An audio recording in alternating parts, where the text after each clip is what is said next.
by recognizing the overwhelmingly positive things that happened yesterday in the city of Boston. The vast majority of the people that came out were passionate and they were peaceful. They gathered from all across our city and all across our differences to remember George Floyd and say that his life and all black lives have profound value equal to any other life. That racism and injustice are wrong and that must end. That predators of violence and hatred must be held accountable. We heard young people speaking from the heart. We saw faith leaders providing wisdom and guidance. We saw all kinds of people who simply want to put an end to racism and make positive change in our country.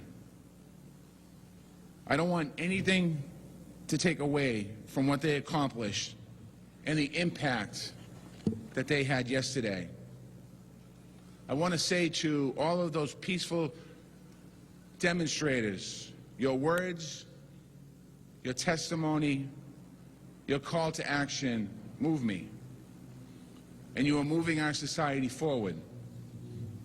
And we will continue that conversation and lead that progress because that's who we are in Boston. But what happened in downtown after the protest ended was an attack on those values. And it was an attack on our city and its people. I know that it was frightening for many who were there.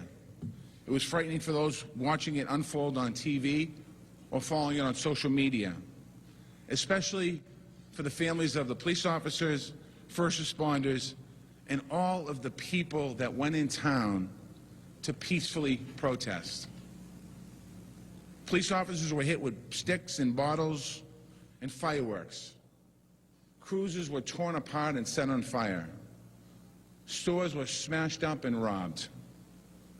In all, last night, 9 police officers were taken to the hospital and dozens more were treated in the field. 18 bystanders, civilians, were also transported to the hospital by Boston EMS, and I want to thank Boston EMS. Untold economic damage was done to businesses downtown in the Back Bay and other parts of our neighborhoods.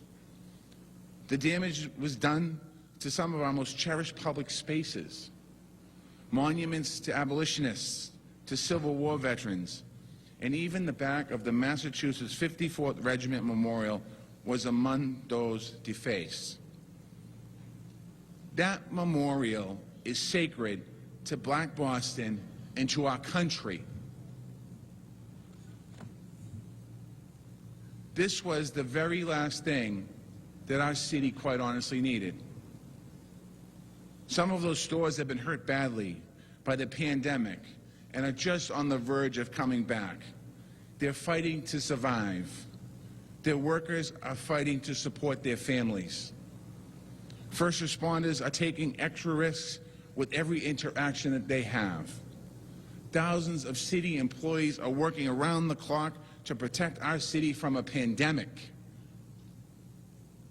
I want to offer my sympathy and support to all of those who were hurt by last night's events.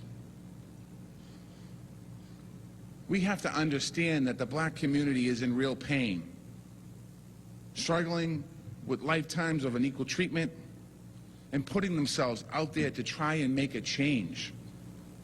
We will continue to stand with them and we'll continue to push for that change. And I want to be clear, we're going to keep Boston safe